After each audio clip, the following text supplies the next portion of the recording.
체첸인들이 독립을 추구했고 이 체첸의 그 수도였던 그로즈니가 완전히 초토화됐고요. 러시아의 대도시에서 극단적인 테러가 일어났고요. 그래서 무슬림에 대한 어떤 편견을 굳히는 계기가 되었습니다. 오래간만에 하니까 안 가는 나라로 하겠습니다. 너무 가고 싶은 나라예요. 어디죠? 오즈베키스탄이요. 그 오즈베키스탄이 예전에는 아시아하고 소아시아 이렇게 너무나 강력한 나라였고 그 문명을 이렇게 전파시켰던 나라였거든요. 왜 인간형 로봇, 휴머노이드 로봇에 그렇게 다들 얘기를 하는가? 꼭 인간형일 필요가 뭐가 있어? 2년 전에 큰일이 벌어졌습니다. 테슬라가 앞으로 우리 사회를 어떻게 만들어 가야 될지 논의를 해야 되는 상황이 벌어진 거죠.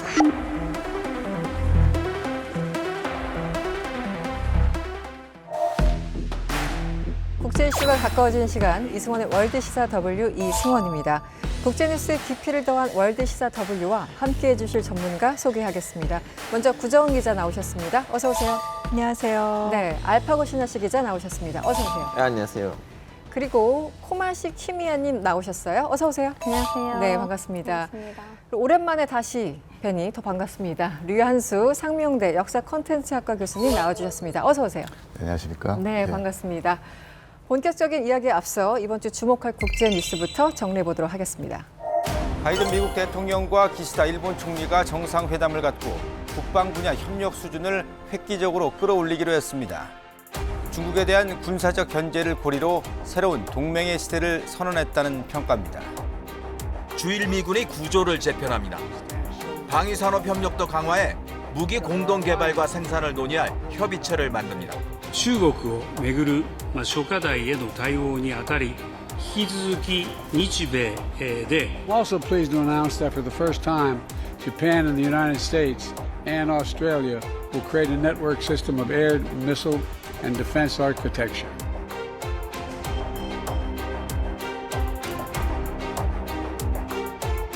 멕시코가 에콰도르와 국교 단절을 선언했습니다. 에콰도르가 범죄 혐의가 있는 정치인을 체포하기 위해 그가 피신해 있던 멕시코 대사관을 급습했기 때문인데요. 다른 중남미 국가들도 에콰도르를 맹비난하고 있습니다. Delincuentes allanaron la embajada de México en Ecuador. Cuando ha sido condenado con sentencia ejecutoriada y con disposición de captura emitida por las autoridades judiciales. 지구온난화로 빠르게 녹고 있는 남극의 빙상. 아문센의 온난화 속도와 서남극 빙상이 녹는 속도는 20세기보다 약 3배 빨라지는 것으로 나타났습니다. 서남극 빙상이 녹는 것을 막을 수 있는 시기는 지났지만 다가올 해수면 상승에 대비해야 된다고 경고했습니다. The time scale of the oceans is not as fast as the atmosphere. The response is not as fast. So once a change is, I would say that it's almost irreversible.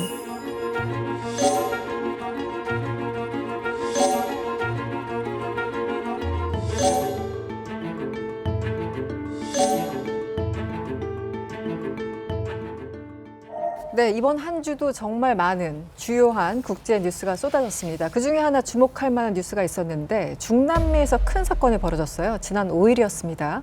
에콰도르 정부가 부패 혐의로 기소된 전직 부통령을 체포하기 위해서 자국 내 멕시코 대사관에 강제 진입하면서 이 사건을 중남미가 상당히 긴장하고 있다고 하는데 어떤 상황인가요? 이게 긴장하는 데는 이유가 있습니다. 여러 나라가 걸려 있어요. 두 나라뿐만 아니라 네. 이 글라스라는 전직 부통령 이 사람이 2017년 말에 브라질 건설회사에서 뇌물을 받았다. 그래서 6년형 징역형을 선고받았고 네. 그다음엔 또 불법 선거자금 사용 혐의 이런 걸로도 기소된 바 있고 근데 문제는 이 뇌물 사건이 어떤 거였냐 하면은 이른바 세차 작전이라고 하는 거, 이 브라질에서 벌어진 일이에요. 브라질의 좌파 노동자당 정권을 쓰러뜨리기 위해서 굉장히 돌발적인 검사가 있었는데 세차 작전 주도하면서 그때 노동자당의 전직 대통령이던 지금 다시 대통령이 됐지만 룰라 다 시우바하고 그다음에 그 지우마 호세프 대통령 다들 부패죄로 줄줄이 물건으로 졌는데 사실은 재판 과정에서 별게 안 드러났어요. 거의 다 무죄로 나오지 않습니까? 예. 그런데 에콰도르로 그 사건이 그대로 넘쳐온 거예요. 그래서 그 브라질 좌파 스캔들에 이 에콰도르 좌파 대통령, 좌파 정치인들도 연루가 된 거다. 이런 식으로 해가지고 글라스라는 전 부통령이 이제 기소가 됐던 거죠. 근데 이게 법리상으로 정확하게 어느 정도나 부패했는지 그건 뭐 제가 알 수는 없습니다. 근데 이제 글라스 부통령이 2022년 11월에 이제 복역하고 석방이 됐습니다. 석방이 됐는데 지금 다시 또 조사를 하겠다고 기소를 하겠다라고 하니까 작년 12월에 그럼 난 멕시코로 망명을 하겠다 그러면서 멕시코 대사관에 들어가서 여태까지 머물러 왔던 거예요. 작년 11월에 지금의 그 다니엘 노보아 현 대통령이 에콰도르에서 취임을 했습니다. 그 직후에 바로 전직 좌파 행정부의 부통령을 잡겠다라고 지금 이 사달이 벌어진 건데 근데 이 다니엘 노보아 현 대통령이 36살입니다. 에콰도르에서 당연히 최연소 대통령인데 이제 집안이 에콰도르의 몇 손가락 안에 꼽히는 재벌이래요. 그 바나나 재벌, 예, 바나나 재벌 출신이고. 근데 노보아 정부가 그래서 멕시코에다가 그 글라스 전 부통령 신병 인도해라라고 요구를 했는데 멕시코에서는 그 로페스 오브라도르 그 대통령이 이건 정치적인 박해다 이래가지고 거부를 했어요. 그러다 결국은 대사관을 쳐들어갔던 건데 이건 당연히 국제법상으로는 위법이죠. 멕시코 정부는 당연히 외교 관계를 단절을 했고요. 그리고 뭐 니카라과, 브라질, 콜롬비아 등등 전부 다 에콰도르 정부를 비판을 했습니다. 그래서 미국을 비롯해서 남북미 전체 나라들 거의 모든 나라들이 가입해 있는 미주 기구가 이제 곧 회의를 한다고 하고 일파만파네요. 예, 지금 워낙에 여러 나라들이 관심을 갖고 있는 거라서 남미 쪽에서는 계속 될 것 같아요. 근데 선배님 저는 이걸 보고 느꼈던 거 뭐냐면 요즘 약간 내로남불인 것 같아요. 왜냐면 뭐 물론 그때 정권이 같은 정권은 아니지만 줄리안 에센시도 지금 영국에 있을 때 에콰도르 대사관에 비신 갔었거든요. 거기서 이제 시민권도 땄고 오랫동안 에콰도르 대사관에서 머물렀거든요. 그래도 이제 에콰도르의 그 외교 모습이 전 세계에다가 비신 가면 받아주는 그런 좋은 나라다 했는데 그리고 거기도 에콰도르였네요. 그러니까 사람들은 뭐해 그 내로남불이 아니냐. 나중에 결과가 나오는 대로 우리 구정원 기자님이 또 브리핑을 한 번 더 해주실 겁니다.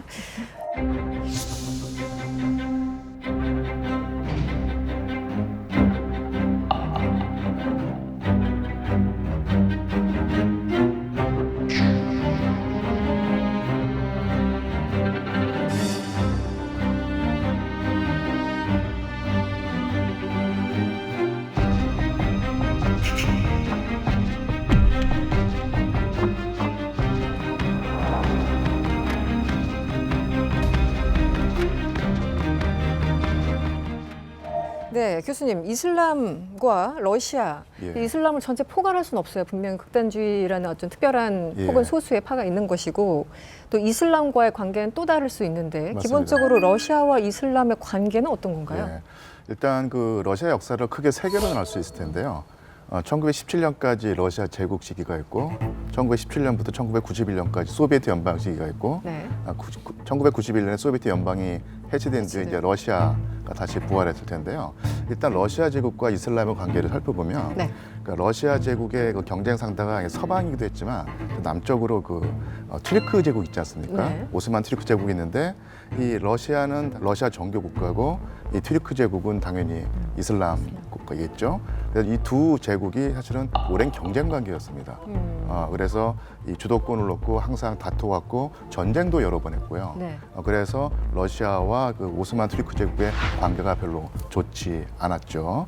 그리고다가 이제 1917년에 러시아 혁명으로 러시아 제국이 무너지고 그 위에 이제 소비에트 연방이 성립을 했는데 이 소비에트 연방 시기에 중앙아시아에 있는 그 여러 개 스탄으로 끝나는 5개 공화국이 있었는데 이 공화국이 1920년대, 30년대에 소비에트 연방의 회원국이 됩니다. 그러면서 소비에트 연방 안에서도 이슬람 문화라든지 이슬람인들이 아주 무시할 수 없는 큰 세력이 됐고요. 소비에트 연방의 그 지도부로서는 이들과 어떤 관계를 맺느냐가 소비에트 연방의 존속에 큰 요소가 되는 것이죠.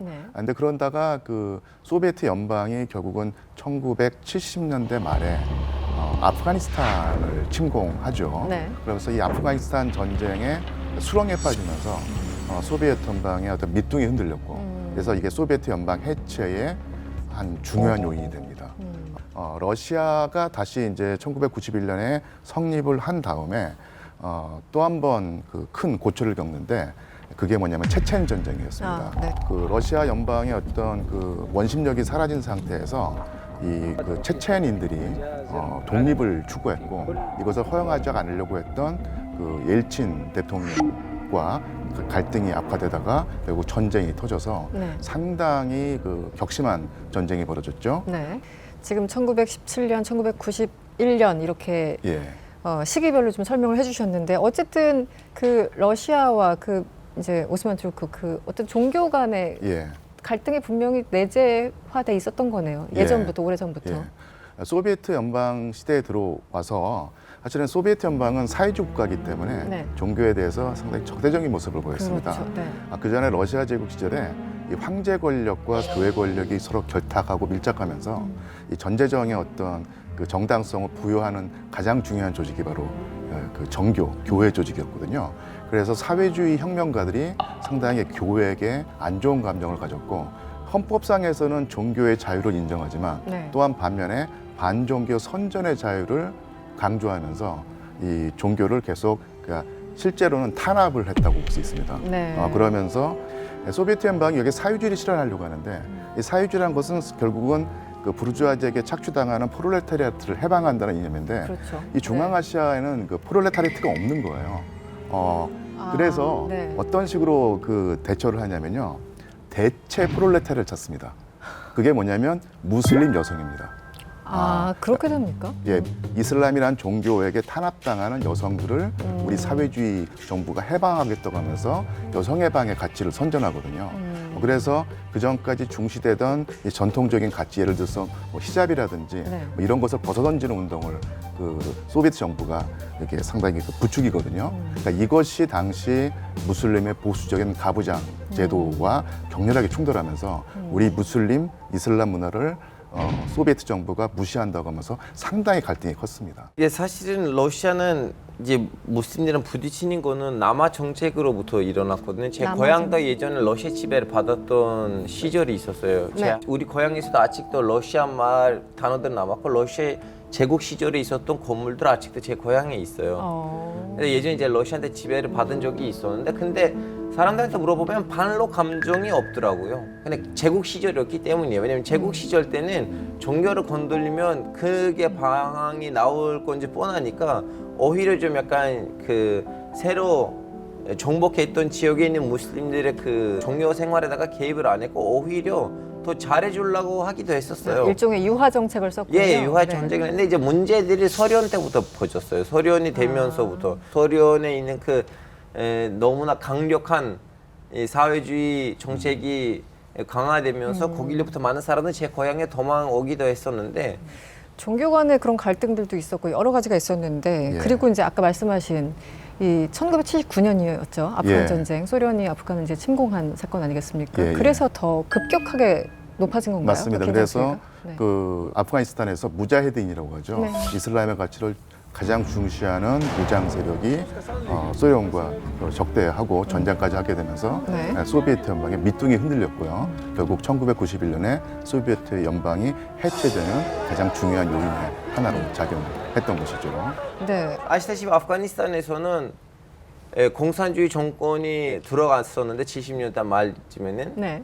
그 사람들은 오직 수도만은 장악했고 지방을 제대로 관리 못했어요. 지금은 똑같은 현상인데 근데 지방에 있었던 종교 단체들이 반란을 했고 정부도 못하니까 소련한테 부탁했어요. 좀 와서 좀 도와달라. 네. 그래서 러시아 군이 개입을 하니까 이번에 지방에 있는 사람들이 일어났고 거의 한 10년간 전쟁이 일어났잖아요. 그때 이제 러시아 안에 있는 무슬림들도 너무 반감이 있었고 그리고 또 아프간 무자히딘들은 밤에 이제 암살 작전을 했을 때는 얼굴을 보고 동양인 같이 생기면 안 죽이고 백인이라면 죽이고 왜냐면 동양인이라면 오즈벡 사람이나 카자흐 사람이나 무슬림일 거잖아요. 네네.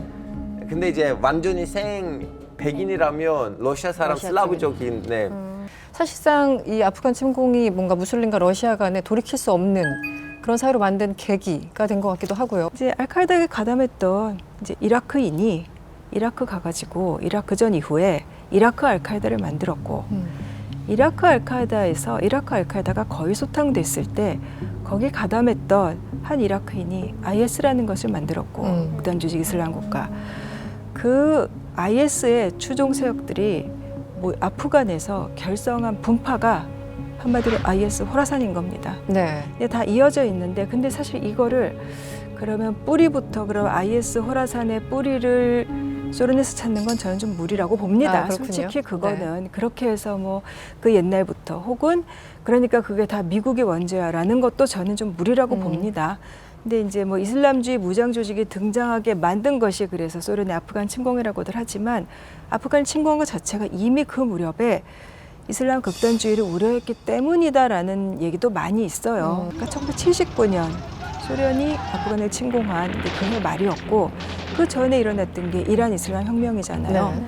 근데 그때 소련 입장에서는 이란 혁명으로 유라시아 복판에 이슬람주의 공화국이 생겨난 거고 이제 그 영향으로 아프가니스탄하고 이제 거기서부터 이어지는 이른바 스탄 나라들, 소련 내 이 공화국들 이쪽까지 이슬람주의가 퍼지고 그렇게 해서 이제 원심력이 강화될 것을 소련은 우려를 했다. 소련 통제력이 떨어질까 봐 이런 얘기도 있고 네. 뭐 그것 때문에 사실 어떻게 보면은 푸틴은 아랍의 봄 같은 거, 이 이슬람권 전체에서 민주화혁명이 일어났을 때도 결국은 저렇게 되면은 민주주의라는 이름으로 이슬람주의가 퍼질 것이다. 뭐 이런 맥락 때문에 반대했다는 얘기도 있고 그래서 이게 소련의 침공이 IS 호라산을 오늘날 불렀느냐 이렇게까지 얘기하기에는 너무 많은 연결고리들이 있는 게 사실이에요. 네, 또 분파들도 많고 또 지향점도 다르고 또 지난번에 저희들이 얘기한 것처럼 자신들의 어떤 존재감을 가시하기 위해서 조금 더 좀 심각한 테러를 일으키기도 하고 해서 참 한 가지로 설명하기 좀 어렵습니다. 항상 이제 체첸 얘기가 많이 나와요. 그러니까 러시아 뭐 유혈 사태하면 항상 체첸부터 얘기하시는 분들이 많은데 그 2006년에 벌어지는 사건인가요? 체첸이 그 1990년대에 그 전쟁이 벌어졌는데요. 옐진 대통령 때는 사실은 체첸의 저항에 대응하지 못하면서 인기가 폭락했는데 그런 상황에서 체첸에게 엄청나게 무자비한 모습을 보이면서 인기를 끌고 결국 대통령이 됐던 인물이 바로 푸틴 대통령이었습니다. 체첸 전체가 초토화되었었는데요. 수많은 사상자가 나왔고 미망인이 나왔고 그래서 절망한 체첸 여성들이 폭탄을 터뜨려서 절망감을 표현하는 일이 있었는데 자살 테러 뭐 자살 테러도 있었고요. 그 러시아 남부에 그 오세티아 공화국이라고 하는 지역이 있는데요.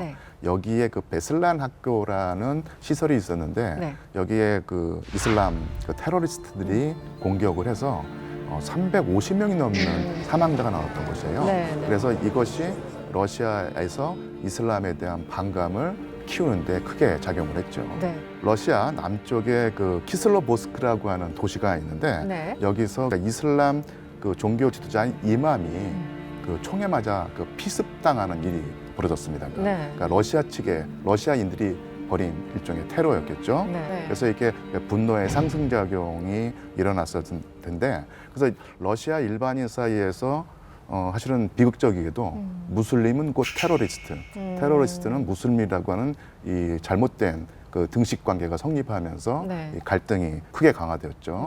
그래서 러시아 그 입장에서는 많은 부분에서 그 학교에서요 러시아 정교 교육을 강화했습니다. 그렇게 된다면 러시아 안에 있는 적지 않은 무슬림들이 상당히 어떤 위축감을 느끼겠죠. 또 하나가 2000년대에 그 러시아에 있는 대도시에 있는 상점과 어떤 그 시장에서 외국인의 고용을 제한하거나 아예 틀어막는 법령이 그 공표가 됐거든요.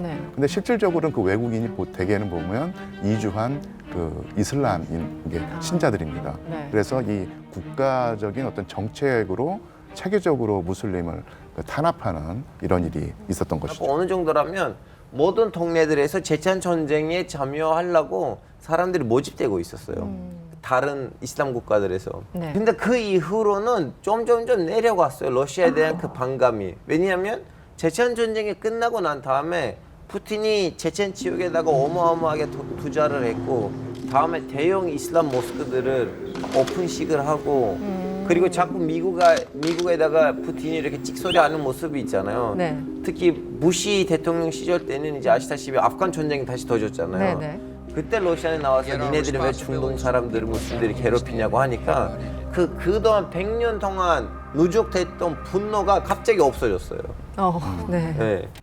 무슬림에 대한 주의와 견제가 지속적으로 있었을 텐데 이번 테러는 왜 못 먹었는지 이번 사건이 일어나면서 외신을 보면 duty to warn이라는 단어가 있습니다. 이 경고의 의무라고 하는데 아무리 적대적인 국가라고 하더라도 인명피해가 예상되면 그 국가에게 이 사태를 미리미리 알려야 되는 그런 의무를 얘기를 합니다. 그래서 미국 정보 당국이 무슨 일이 일어날 것이다. 러시아 측에 정보를 줬다고 하는데 아무 일도 조치를 취하지 않고 있다가 이번 테러가 일어났다. 뭐 여러 가지 설명들이 있거든요. 이제 워싱턴 포스트에서는 너무나 이제 디테일하게 나왔어요. 그 네. 미국이 공지를 때리기 전에 자기 시민들한테 네. 조심하세요. 테러를 있을 거다. 그걸 하기 전에 이미 러시아한테 얘기를 했대요. FSB한테. 네, 네. FSB는 우리 지금 FSB라고 하는데 예전에는 KGB 있었잖아요. 네. 그분들한테 얘기를 했대요. 이런 일이 있을 거다. 왜냐하면 우리는 아프가니스탄에서 절수를 했지만 근데 우리 아프가니스탄에 있는 모든 연이 끊긴 거 아니에요. 그래서 우리는 아프가니스탄에서 받은 정보에 의하자면 니네들 나라에서 무슨 일이 이루어질 거고 그리고 공연장까지 얘기를 했대요. 예. 근데 이제 못 막은 이유에 대해서 이제 사람들이 하는 해설이 뭐냐면 이번에 IS 호라산이 섰던 기법이 다르다는 거예요.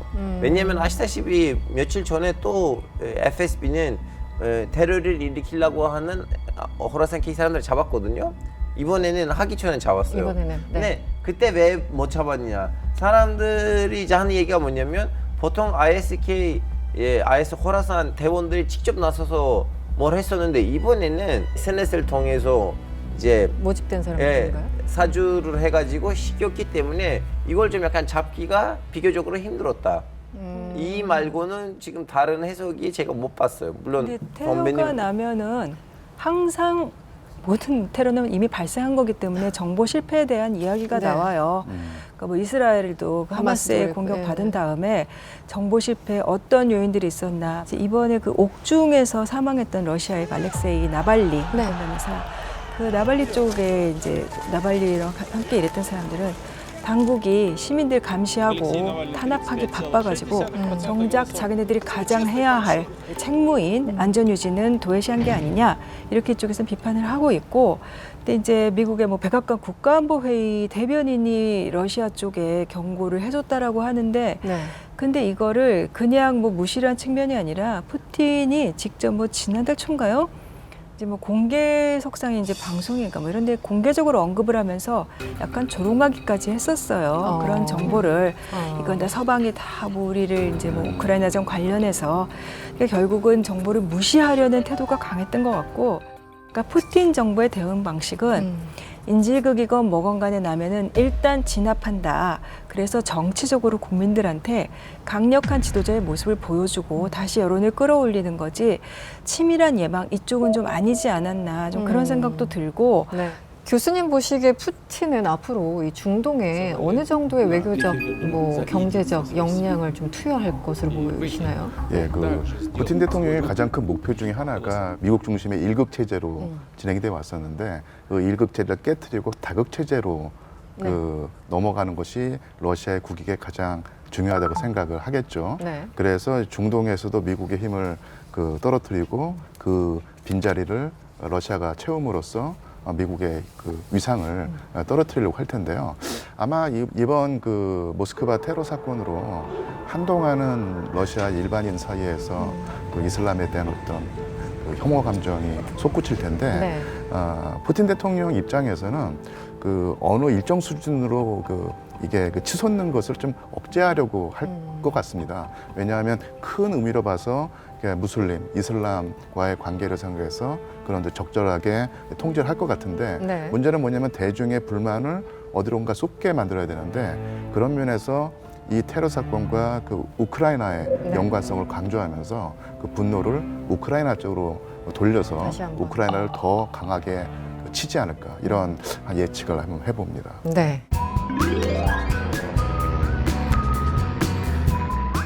월드시사 W의 즐거운 여행 시간입니다. 알파고의 3분 세계 일주 시간이죠. 네, 우리 알파고 기자 네. 다시 왔어요. 예, 오래간만이니까 저도 네. 오래간만에 하니까 안 가는 나라로 하겠습니다. 어디죠? 우즈베키스탄이요. 아, 네. 네. 김태희가 팟에서 뭘 한다는 그 좀 약간 가짜 뉴스가 도는 나라인데요. 가짜 뉴스. 네. 네. 일단은 우즈베키스탄이라는 나라는 중동에서 너무나 중요한 나라고 그 튀르키예 역사에도 많이 나오고 사실은 인도 역사 근현대에서 뿌리는 우즈베키스탄에서부터 잡아야 되거든요. 왜냐하면 우즈베키스탄이 러시아한테 지배당하기 전에 있었던 그 티무르 제국이 있었는데 티무르 제국의 선주가 와서 인도에서 바부르 제국, 한국 말대로 이제 무갈 제국이라는 나라를 거기서 만들어서 그러다 보니까 튀르키예 사람들, 우즈벡 사람들 파키스탄 말을 알아들어요. 왜냐하면 그 우즈벡 문법에다가 인도 단어들이 들어간 거니까. 예. 하여튼 이렇게 좀 약간 그 우즈베키스탄이 예전에는 너무나 강력한 나라였고 그리고 그 문명을 이렇게 발생시키고 전파시켰던 나라였거든요. 이슬람권한테 우즈베키스탄이라고 하면 수도 타시켄 생각이 안 나요. 그건 다 최근에 생긴 도시고 우즈베키스탄이라면 바로 생각나는 거는 사마르칸트예요. 사마르칸트 아니면 부하라. 맞아요. 예. 네. 중앙아시아를 대표하는 도시는 사마르칸트하고 부하라예요. 우즈베키스탄 넘어서. 어느 정도라면 15세기 때는 사람들이 우주를 공부하려면 무조건 부하라에 가서 울루베이 누구냐면 티무르의 선주예요. 이제 과학에만 관심 있으셨던 군주였거든요. 네. 근데 그분도 우주학이랑 관련된 그 당시에 있는 뛰어난 논문들을 쓰셨고 이제 여행 수도에서 시간을 낭비하지 마시고 바로 네. 부하라 아니면 사마르칸트에 가세요. 사마르칸트에서 라자스탄이라는 데가 있는데요. 네. 웬만한큼 그 사마르칸트 대표 사진이에요. 네. 거기서 좀 약간 시간 여행을 해보시고 마음껏 필로우, 볶음밥, 중앙아시아식 볶음밥을 드시고 오시면 좋을 것 같습니다. 네. 저는 다 가봤어요. 타슈켄트에서 바로 부하라를 갈 수는 없고 사마르칸드 거쳐가야 돼요. 네. 아, 그렇군요. 타슈켄트, 사마르칸드, 부하라, 그다음에 히바라는 곳. 네, 히바도 있어요. 거기서 더 멀리 올라가면 이제 우리가 말하는 그 말라붙은 아랄해, 이제 뭐 사막에 배 떠 있는 거. 근데 이게 그게 실크로드의 경로예요. 그래서 부하라 이러면은 옛날부터 이 중세 중동 이슬람권의 지적인 수도였던 거죠. 네. 그리고 우리 뭐 알고리즘 하잖아요. 네. 알호라즘 그 동상을 봤었거든요. 보면서 원망했죠. 저 사람 때문에 우리가 이렇게 열심히 공부해야 되잖아. 막 했는데 네. 우리 히바도 그렇고 너무 좋습니다. 정말. 그러니까 사마르칸드에 있는 갤레기스탄 광장 거기도 너무나 아름답고 네. 사마르칸드인데 부하라는 정말 가보면은 좀 경건한 보즈넉하고 네. 너무너무 좋습니다. 진짜. 네. 히바 같은 데 가면 진짜 몽환적이고. 정말 가보고 싶네요. 오늘 제일 재밌었어요. 아, 네. 다행입니다. 개인적으로. 다음 안 가는데 위주로 소개하겠습니다. 저는 이제 그 플롭, 예, 기름밥이라고 하죠. 너무너무 맛있게 먹은 적이 있습니다. 러시아에서 상당히 유행했거든요. 어떤 맛이 궁금한데요? 예, 한국 사람들이 좋아할 만한 맛이고요. 예, 또 하나가 그 거기서 나오는 그 멜론이 있는데요. 너무너무 맛있습니다. 그 예. 멜론이 그냥 혀 위에다가 놓으시면 스스로 예, 예. 녹여가요. 예. 그런 멜론이에요. 네. 저도 너무 가보고 싶네요. 갑자기 네. 얘기하니까 사마르칸드랑 부하라 알고 있어서 아직은 가봤어요. 못 가본. 네, 아직 못 가봤어요. 네. 네, 알파고 기자의 3분 세계 일주 잘 들었습니다. 교수님 어떻게 다음에 저희 그 프로그램에 나와 주셔서 예. 가보신 곳 예. 3분 세계 일주 한번 해주시죠. 기회만 주시면 저야 고마울 따름입니다. 네, 알파고 시선을 제가 지금 피하고 있습니다. 네, 지금까지 함께해 주신 류한수 교수님 감사드립니다. 예, 고맙습니다.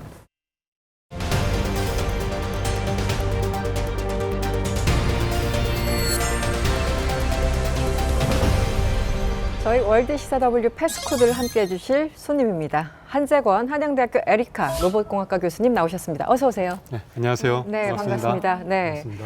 교수님, 이 친구는 이란에서 오셨는데요. 네네. 이유가 과학자 특히 AI 정말요? 공부하러 한국에 왔는데요. 정말요? 네, 저는 이제 AI 학과를 공부하고 이제 졸업을 했는데 지금은 어디 쪽으로 갈지 잘 모르고 있는 상태예요. 왜냐면 워낙 많으니까. 그렇죠. 로봇에 대한 또 관심이 많이 있습니다. 로봇 쪽도 AI 꼭 필요하거든요. 알파고로 폴라가 왔대요, 이란에. 어떻게 인간 알파고만. 네, 지금 로봇 얘기가 나오니까 다들 설레서 그런지 굉장히 어수선해졌죠? 네. 세계 많은 기업들은 로봇을 차세대 성장 산업으로 보고 잇따라 시장에 뛰어들고 있습니다. 머지않아 인간의 모습을 할 로봇 덕분에 설레는 상상을 하다가도 또 동시에 가늠할 수 없는 어떤 기술 발전으로 불안해지기도 하죠. 그래서 오늘 패스코드 주제는 이렇게 잡아봤습니다. 인간의 미래, 로봇입니다.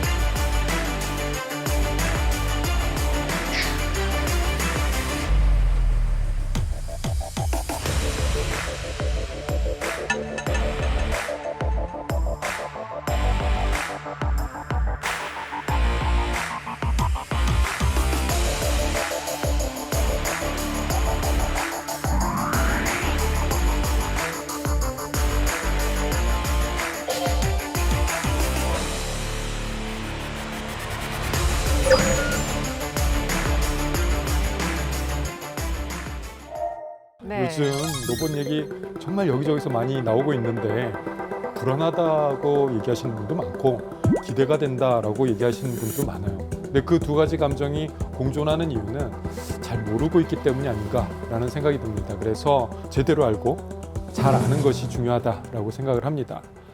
로봇 하면은 일단은 휴머노이드 로봇이 생각이 날 거예요. 이 장면 한번 볼까요? 지금 제가 실제 장면하고 영화 속에 있는 장면하고 막 섞어놨습니다. 어떤 게 영화고 어떤 게 실제인지 구분이 가세요? 잘 안 가죠. 네. 네, 그만큼 우리가 영화 속에 있는 장면이 실제로 벌어지고 있다. 큰일 났네? 라는 생각이 들 수 있을 것 같아요. 그런데 아직까지는 연구실에서 많이 이루어지고 있고 아직까지 우리 곁에 다가오기까지는 시간이 조금 더 필요한 상황입니다. 그런데 그럼 얼마나 더 시간이 있으면 저런 로봇들이 우리 일상 속에서 활약을 하는가에 대한 문제가 생기겠죠. 네. 근데 그 시간은 예측이 다들 다르긴 합니다만 저는 생각보다 빨리 올 것 같다라고 생각하고 있습니다. 사실 2년 전까지만 하더라도 그렇게 생각하지 않았어요. 내가 은퇴할 때쯤에는 나오겠지? 이렇게 생각을 하고 있었는데 2년 전에 큰일이 벌어졌습니다. 그 얘기를 차근차근 해보려고 합니다. 일단 이런 얘기도 많이 하세요. 로봇이다 그러면 왜 인간형 로봇, 휴머노이드 로봇에 그렇게 다들 얘기를 하는가. 그냥 로봇 팔 하나 있으면 일 잘할 것 같고 배송, 배달하려면 바퀴 달려갖고 이렇게 잘 움직이면 되잖아. 근데 굳이 인간처럼 만들어서 두 다리로 걷는 거 그 어려운 거를 왜 꾸역꾸역 하고 있느냐. 그런데 우리 주변 환경이 인간의 몸에 맞춰져 있어요. 그게 가장 큰 이유입니다. 예를 들자면 지금 앉아있는 의자, 책상, 왜 이런 디자인이고 이런 높이고 왜 제가 들고 있는 이 포인터는 이렇게 생겼으면 손에 꼭 들어올까요?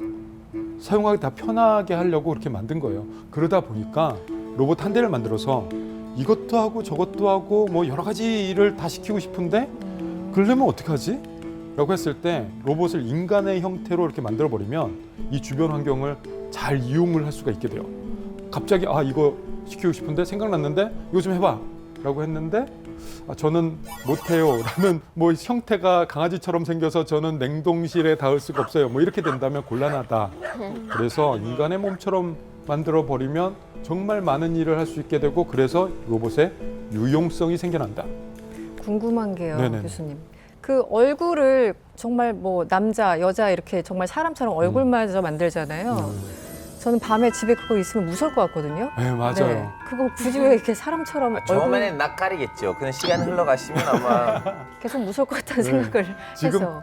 지금 두 가지 의견을 딱 갈리는 거 이거 똑같은 일이 연구실에서도 벌어지고 있습니다. 어떤 연구자들은 이왕이면 사람처럼 똑같이 만들어서 더 사람과 인터랙션, 그러니까 교류를 더 활발하게 하게 만들자라는 부류가 있고, 또 한 부류는 그건 너무 좀 그래, 나는 아니었으면 좋겠어, 그래서 로봇은 좀 로봇답게 만들자, 그래서 얼굴은 그냥 스크린으로 처리하고 뭐 피부도 뭐 약간 금속 느낌 나게 하고, 그래서 전자 그 인간하고 똑같이 만들자라고 하는 거는 안드로이드라고 부르고, 그래도 좀 로봇처럼 만들자라고 하는 건 휴머노이드라고 구분해서 부릅니다. 지금 그래서 저는 휴머노이드 쪽을 얘기를 주로 할 텐데요. 인간의 형태로 했을 때 유용성이 많아지고, 그래서 시장성이 있고, 그래서 상품 가치가 생기는 이런 것을 보고 있는 사람들이 많습니다. 유독 몇 년 전에 테슬라가 강력하게 추진을 하고 있습니다. 한번 비디오 보고 해볼까요? 볼까요? 테슬라의 옵티머스라는 로봇입니다. 이렇게 움직이고 있죠. 그런데 팔을 그냥 이렇게 허공에서 움직이고 있는 것처럼 보이지만 저거 굉장히 섬찟한 장면인 게 자기 손을 스스로 알아보면서 자신의 손의 위치를 조정하는 거예요. 정밀도를 스스로 잡는 거예요. 그리고 나서 정밀하게 뭔가 조작을 하는 이런 장면을 보여주고 있습니다. 인공지능으로 하는 거고 일일이 프로그래밍한 거 아니야 라는 걸 보여주기 위해서 막 방해를 해요.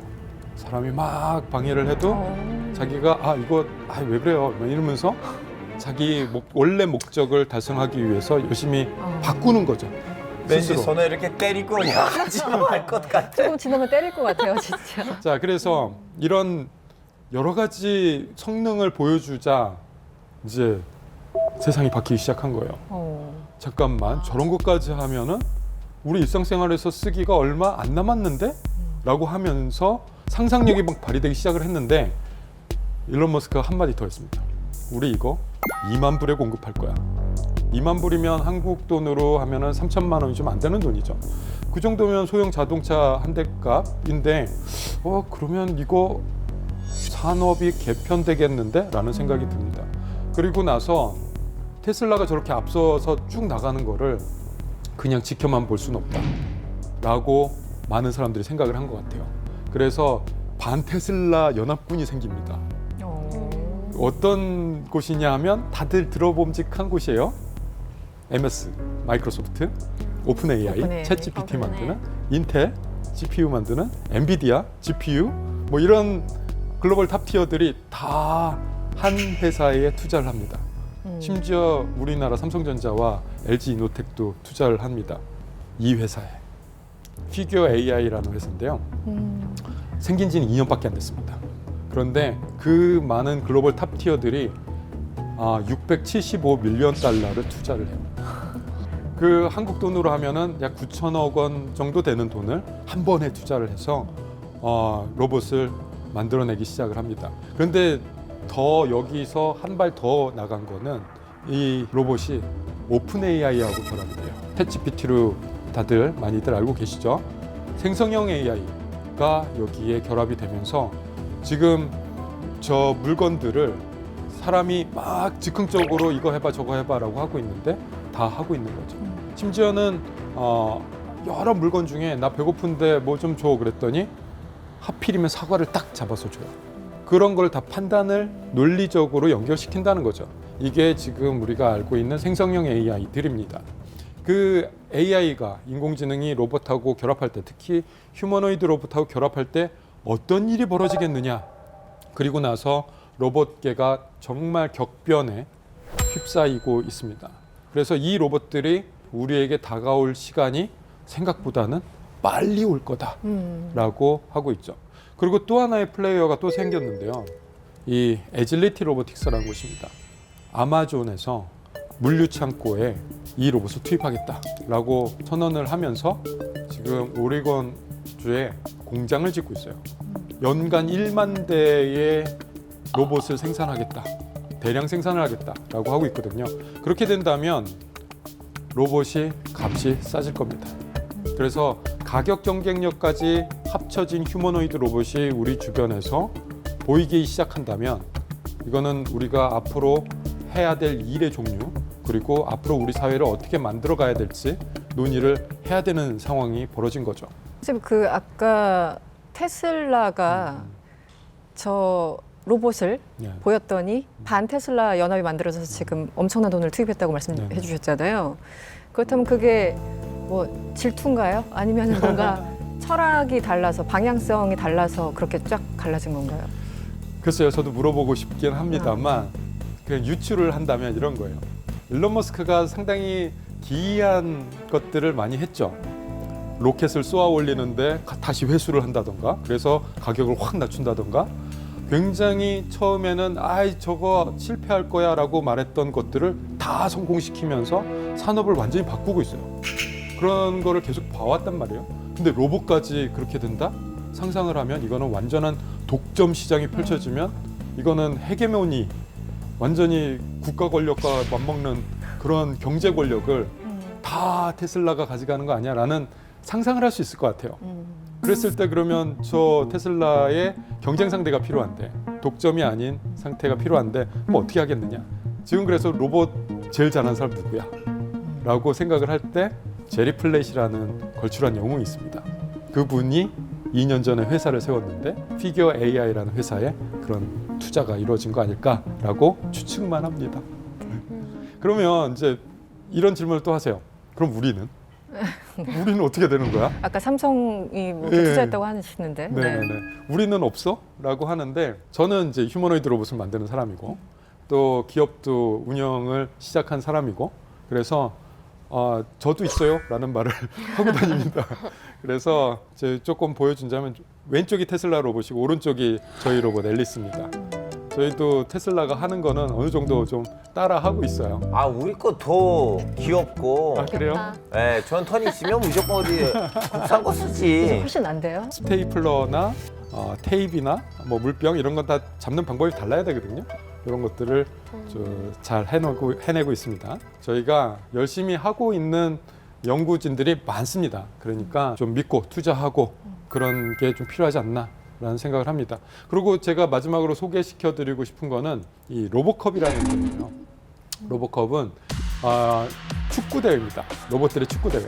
그런데 이 로보컵은 국제대회이기도 하고 목표가 되게 재밌어서 제가 소개시켜드리고 싶은 건데, 2050년이 목표입니다. 2050년에 인간의 월드컵 우승팀이 있을 거예요. 우승팀을 로봇 11대가 이기는 것을 목표로 창설된 대회예요. 그래서 전 세계의 로봇공학자들이 이 목표에 열광을 하면서 로보컵 대회에 참가를 합니다. 로봇을 열심히 만들어서 여름에 한번 모여요. 그리고 축구를 합니다. 완전히 오토노머스로 해야 돼요. 자율로 해야 됩니다. 그래서 이 대회에 저희가 계속 출전을 하고 있어요. 저희 로봇 앨리스가 지금 보시듯이 아장아장 걸으면서 축구를 하고 있죠. 뒤에 사람이 있는 이유는 그냥 넘어질 때 잡아주려고 있는 거예요. 손 대면은 안 돼요. 넘어지면 비싸니까. 그래서 대장을 당하는 한이 있더라도 이렇게 좀 보호를 해주고 있고, 그래서 이 로봇이 1997년에 이 로봇 대회가 만들어졌는데 2050년까지 계획을 세워놨어요. 몇 년도에는 어디까지 하고 몇 년도에는 어디까지 하라. 그래서 그 계획을 지금 다 따라오고 있습니다.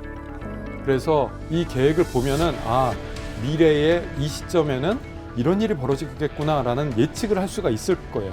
그런 하나의 마일스톤이 됩니다. 우리 팀, 저희 한양대학교와 A로봇이 함께하는 히어로즈란 팀이 작년하고 재작년에 준우승을 했습니다. 그래서 저희도 좀 응원 조금만 더 있으면 우승까지 가지 않을까라는 생각을 하고 있습니다. 제 강연은 여기까지 하겠습니다. 감사합니다. 네, 고맙습니다.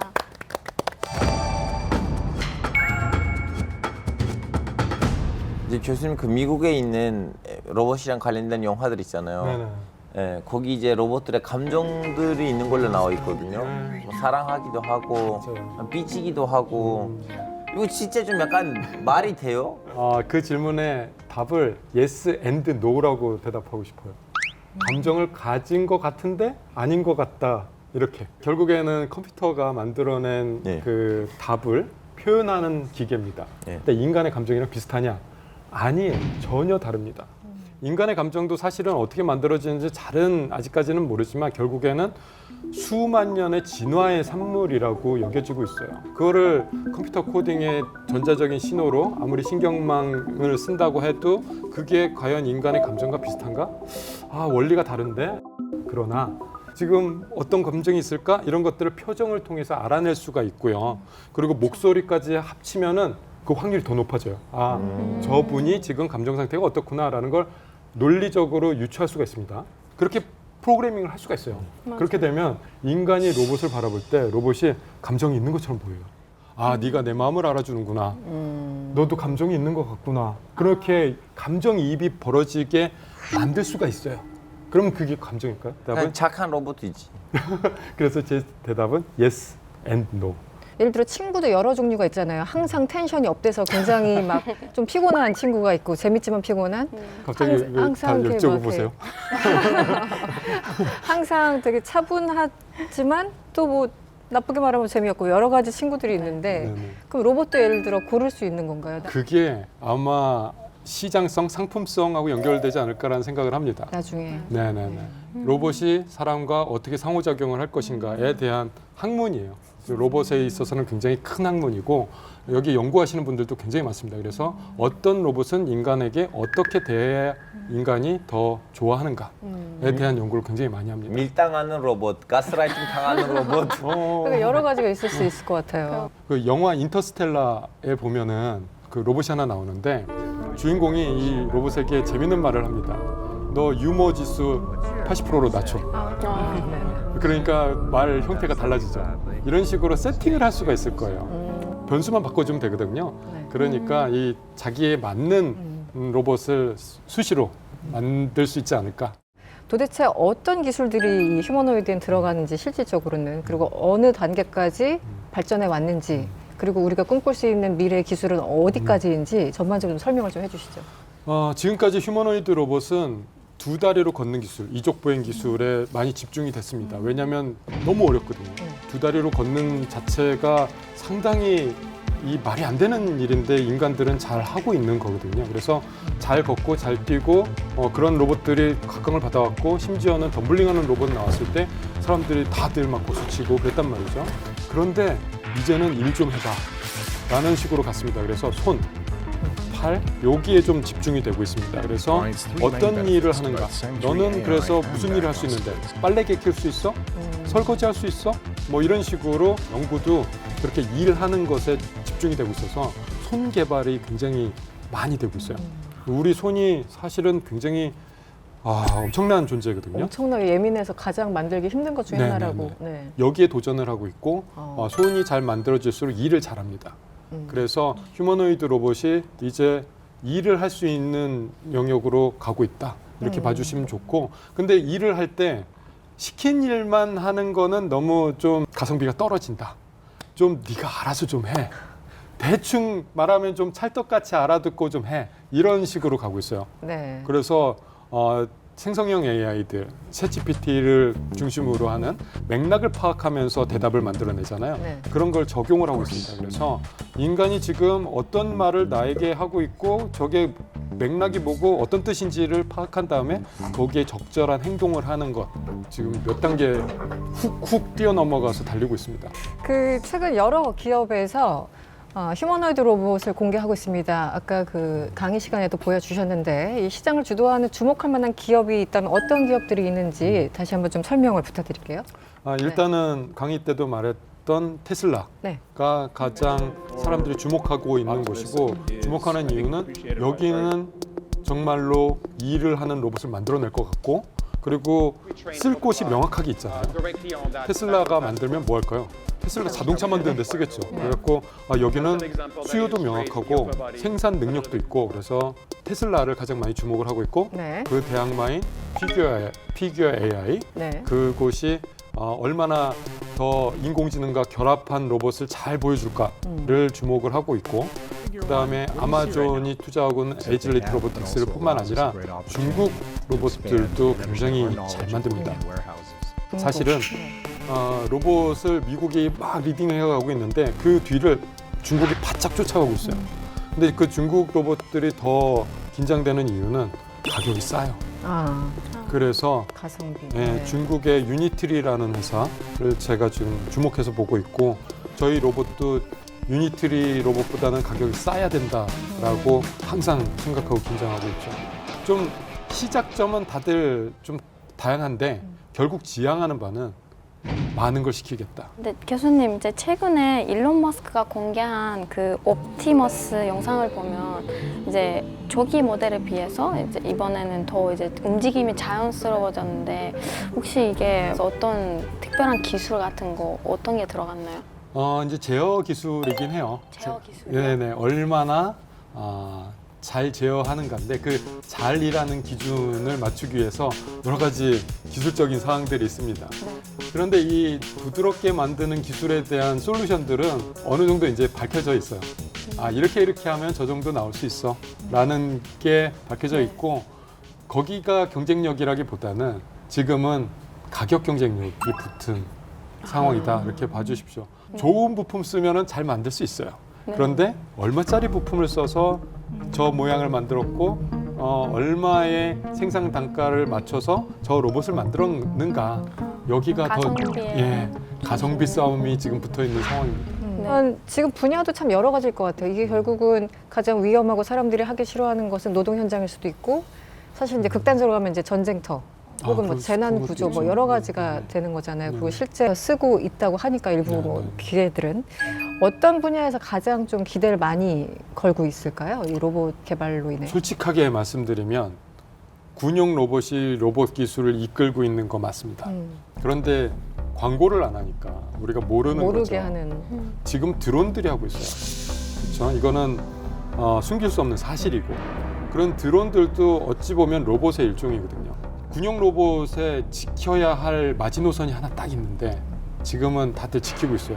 근데 이번에 우크라이나 전쟁에서 선을 넘었다라는 보고가 좀 나오고 있어서 두렵긴 한데 만약 그게 사실이라면 정말 전 인류가 보이콧을 해야 되는 상황이긴 한데 뭐냐면 마지막 격발은 인간이 한다입니다. 로봇이 자율로 자기가 판단해서 격발을 안 한다. 심지어 그게 전쟁을 이길 수 있는 비법이라 하더라도 하지 않는다. 이건 인류를 위해서. 이 선이 있는데 요 선은 아직까지도 지키고 있습니다. 이런 식으로 우리가 인류가 어떻게 다 약속을 만들어가고 그 약속을 지키는가가 핵심 사항일 거예요. 그리고 로봇은 결국에는 인간이 하기 어렵고 위험한 쪽으로 쓰인 게 맞다고 생각을 하고요. 그런 것들이 우리 주변에도 굉장히 많습니다. 예를 들자면 소방관 분들 보면은 정말 뭐 안 좋은 장비들 기사 나올 때마다 막 가슴이 아픈데 그런 위험한 장면은 로봇이 좀 했으면 좋겠어요. 그러면 이제 소방관들은 일자리가 없는 거냐 이렇게 극단적으로 생각하는 게 아니라 그 직종의 일을 구분해서 보는 겁니다. 약간 위험하지 않은 많은 일들이 존재합니다. 그런 일들은 좀 인간들이 좀 하고 정말 현장에서 목숨을 걸고 뛰어들어야 되는 일들 이런 것들은 로봇에게 맡기는 이런 협업하는 구조 저는 이게 좋다고 보거든요. 알겠습니다. 지금 국가들이 앞다퉈서 그리고 각 기업들이 앞다퉈서 개발을 하고 있는데요. 알파고 기자님, 어느 국가가 조금 더 적극적으로 지금 투자를 하고 있습니까? 여기서 국가 차원에서 적극적으로 하고 있는 나라는 사실은 산유국들이요. 그 이제 아랍에미레이트하고 사우디인데 그 중에서 사우디는 제일 눈에 띌 정도입니다. 이제 아시다시피 사우디아라비아는 2030 비전이 있잖아요. 2030 비전 내에서는 이제 2030년까지는 1천 달러 아니고 1천억 달러요. 1천억 달러. 왜냐면 1천 달러는 저한테도 있어요. 근데 그걸로 로봇을 만들기는 건녕 건전지가 안 될 걸요. 있는데 그 중에서는 소프트뱅크랑 같이 합작해가지고 공장을 만들겠다 했는데 그 공장은 이제 올해 말까지는 운영되기를 기대하고 있어요. 그 네옴시티 있잖아요. 사우디아라비아 가봤습니다. 얘기하니까 네옴시티 가봤어요. 그 프로젝트가 한창인데 그곳을 로봇으로 도배할 계획을 갖고 있어요. 정말요? 네, 그래서 거기에 활약하는 여러 업체들이 있는데 로봇 업체들이 있는데 우리나라 업체도 좀 있습니다. 우리나라의 대표적인 IT 회사 네이버가 활발하게 협업을 하고 있어요. 네옴시티 프로젝트뿐만 아니라 사우디아라비아의 AI 관련된 클라우드 이쪽에 굉장히 큰 프로젝트들을 이제 수주를 하길 기대를 하고 있고요. 네이버는 사옥 자체를 로봇 친화형 사옥으로 만들어서 그걸 자체적으로 생활 속에서 실험을 하고 있는 곳이라 아주 잘 하지 않을까라는 네. 생각을 하고 있습니다. 그 구정 기자님 혹시 다른 나라는 어떻습니까? 중국이 제일 눈에 띄죠. 중국이야 뭐 세계에 설치되는 산업용 로봇, 뭐 휴머노이드를 얘기하는 게 아니라 산업용 로봇은 뭐 절반 이상이 중국에 설치가 되고 있다고 하는데, 근데 사실 이게 그 로봇 밀도라고 부르는 개념이 있어서 네. 이게 단위 노동, 인간의 단위 노동과 로봇의 단위 노동 이거 비교해서 비율을. 그런 통계를 보면은 제가 몇 년 전 통계 봤을 때 한국이 한 2, 3위였는데 그새 한국이 1위로 올라가서 그래요? 사실 우리가 뭐 중국을 얘기하기는 좀 그렇습니다만 어쨌건 절대량이 정부가 드라이브를 워낙 지원을. 많이 걸고 있어서 이제 제조 로봇 도입에 이제 보조금 같은 거 많이 주는 거, 로봇 1억대 프로그램 뭐 이런 것들 가지고 정부 차원의 드라이브를 많이 걸고 있고 실제로 연구 보고서라든가 성과 같은 것도 많이 나오는데 굉장히 많이 치고 나가고 있는 건 사실인 것 같아요. 네. 우리나라 위상은 교수님 어떻습니까? 이 로봇. 사실 이제 로봇이나 인공지능이 같이 가는 물결 속에 있는 것 같긴 한데요. 네네네. 어떻습니까? 그래서 우리는 로봇 개발을 어떻게 하고 있는가를 보고 있으면 선두 그룹에는 있는 건 확실합니다. 그런데 1등은 아니에요. 뭔가 조금씩 모자라는 거 맞습니다. 네. 그렇다고 해서 우리가 완전히 뒤처지냐? 그것도 아닌 거예요. 해외 나가서 좀 보면은 쟤네도 별거 아닌 것 같은데 무시를 못 하겠네? 딱 그 이런 정도. 느낌. 1등은 아니지만 잘하고 있다. 여기서 세팅을 잘하고 뭔가 우리만의 경쟁력을 잘 찾으면 이거는 또 다른 반도체, 또 다른 휴대폰, 또 다른 자동차가 될 수 있다. 우리 학교 다닐 때 영어 점수가 계속 안 오르다가 갑자기 어느 구간에 확 오르고 이게 이제 약간 계단식으로 계단식. 오르잖아요. 네. 이 기술도 약간 좀 그런 개념인가요? 아니면은 좀 다른가요? 모든 기술은 다 계단식으로 계단식인가요? 점프한다고 보고 있습니다. 지금 그 점프가 일어나는 구간이 있고요. 하필이면 24년에 그게 벌어지고 있어서 올해군요. 정말 바쁩니다. 저 지금 이렇게 녹화하고 그럴 때가 아닌 것 같아요. 연구실에 계셔야 되는데 저희들이 잠시 모셔왔습니다. 기술 개발과 이제 우리 인간이 상용화되는 것까지는 이제 좀 다르잖아요. 네. 그래서 이제 휴머노이드 언제쯤 상용화 될까요?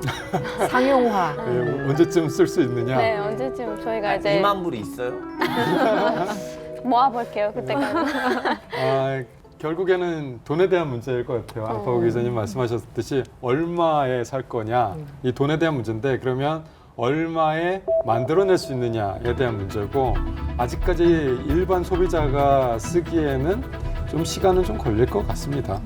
기술이 없어서가 아니라 돈이 아직 비싸서 이거는 로봇만 보는 게 아니라 그 기반 기술까지 다 봐야 돼요. 그래서 뭐 배터리도 봐야 되고 모터도 봐야 되고 센서도 봐야 되고 여러 가지를 다 봐야 되기 때문에 쉽게 예측할 수 있는 분야는 아닐 것 같습니다. 그럼에도 불구하고 우리 산업 현장에서 쓰는 거는 그래도 좀 빨리 들어올 것 같아요. 이미 로봇 그 밀집도 로봇 산업 현장에 그래도 제일 많이 있는 거 아닌가요? 네네네. 지금은 로봇 8 정도가 쓰고 있는데 일론 머스크가 드라이브를 걸고 있어서 다들 같이 뛰기 시작했다.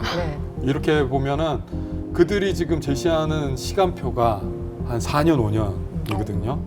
그 안에는 해보겠다라고 하고 있습니다. 2030년이 되기 전에는 투입하겠다 이러고 있어서 참 빨리 일해야 된다라는 생각만 계속 하고 있네요, 제가. 휴미아 씨도 전공 살려서 뭔가 이렇게 하루라도 앞당길 수 있는데 재능 기부를 좀 해보시죠. 맞아요. 이게 이쪽에는 되게 개발이 빨리빨리 돼서 뭔가 따라가기가 진짜 쉽지 않아요.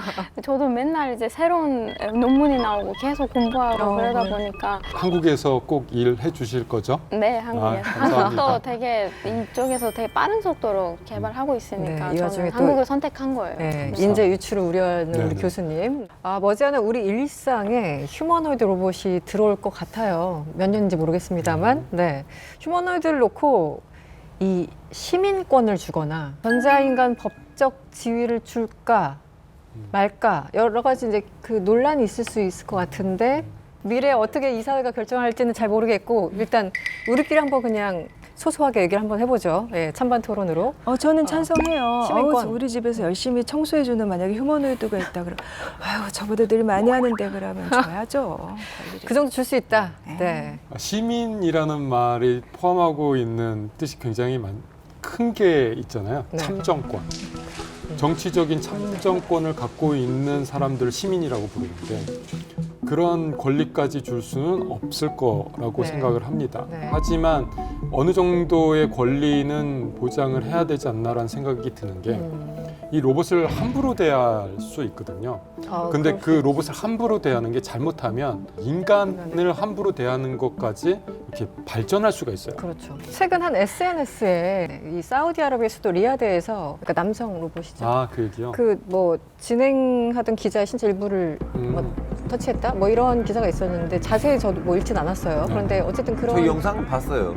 아 그래요? 진짜로 좀 실제 약간 성희롱했어요. 성희롱하는 그런 딱 그런 느낌으로. 근데 어떻게 보십니까? 기술자 입장에서 보면은 고의는 아니었던 거로 보여요. 그렇겠죠. 예, 네. 뭔가 실수였던 것 같은데 그런데 중요한 거는 그런 실수든 고의든 그게 중요한 게 아니라 그런 행동이 나왔을 때 우리가 어떻게 대처를 할 것이냐라는 거죠. 네. 그 사후 조치가 되게 중요할 것 같아요. 네. 그리고 뭐 알아봐야죠. 너 누가 그렇게 한 거야? 엔지니어가 고의로 한 거야? 아니면 실수로 한 거야? 알아내야죠. 그러고 나서 고의로 했으면 우리는 그거를 못하게 만드는 여러 가지 장치들이 있습니다. 법이라고. 아, 네네. 그런 거에 좀 기대하죠. 네. 결국에는 기술의 문제는 사회가 잡아줘야 된다고 생각하고 사회의 문제는 기술이 잡아줘야 된다고 생각을 해요. 그래서 서로가 서로를 상호 보완을 해야 우리가 균형을 맞추고 앞으로 나갈 수 있다고 생각을 하거든요. 네. 로봇 윤리에 관한 거예요. 그래서 아직 답은 나오지 않았어요. 아직 로봇을 그렇게 많이 쓰고 있지 않습니다. 그렇기 때문에 아직은 우리가 논의를 해서 답을 찾아갈 수 있는 시간이 있는 거고 여태까지 인류가 그래 왔어요. 인류는 무슨 신기술이 생기든 다 이 과정을 거쳐왔습니다. 우리가 어떻게 길을 찾아 나가는가 여기가 일반 시민분들께서 기여를 해주셔야 되는 부분이라고 네. 봅니다. 인류의 위대한 진일보 혹은 인류의 생존 위협, 휴먼 혁명 시대는 어떤 방향으로 흘러가게 될까요? 여러분들은 무엇을 기대하시는지 궁금합니다. 이승원의 월드시사 W 저희가 준비한 내용은 여기까지입니다. 다음 주 이 시간에 다시 찾아뵙겠습니다. 시청해주신 여러분 고맙습니다.